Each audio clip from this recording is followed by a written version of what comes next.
noonu la demee ku mu naqari noonu la demee ndax maamam moo nu gën te maamam la du yaakaar muy borom Tuubaa soxna May bintu Cheikh Abdoul Karim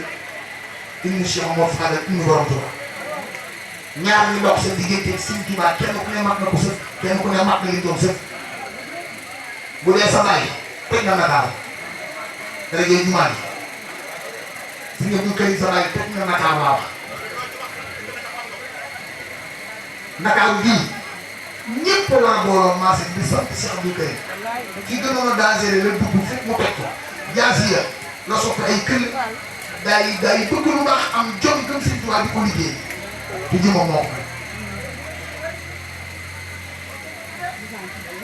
ñi gënoon a lii ci réew mi Sëñ Abdoul Karim def ay Baay Faal pire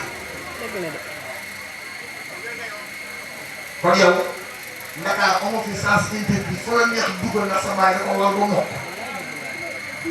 ci dimbali yàlla ak nekk ci demande bi maa ngi lay siyaare ba mbaat nga bëgg sa baay nag toog ci wetam ay yitteem yi ko ñor dëgg yaa ko ci doy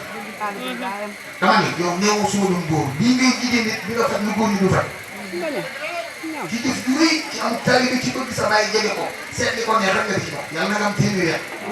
wax ne amiin ku ne amiin yàlla nga ci dox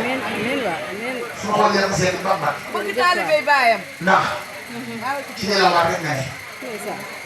ku ne ci li la war nag mucc ci li la wër yow jëmm bu baax jàmbaar nga as doom te nit bu amee way danga koy way te danaa way Sëñ Abdoul Karim sama baay ci réew mi doy na garab doy na way rafet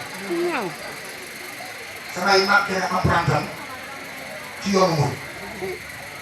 ñëpp bëgg a mel ni moom te moom bëgg a mel ni kenn Abdoul Karim rek la ko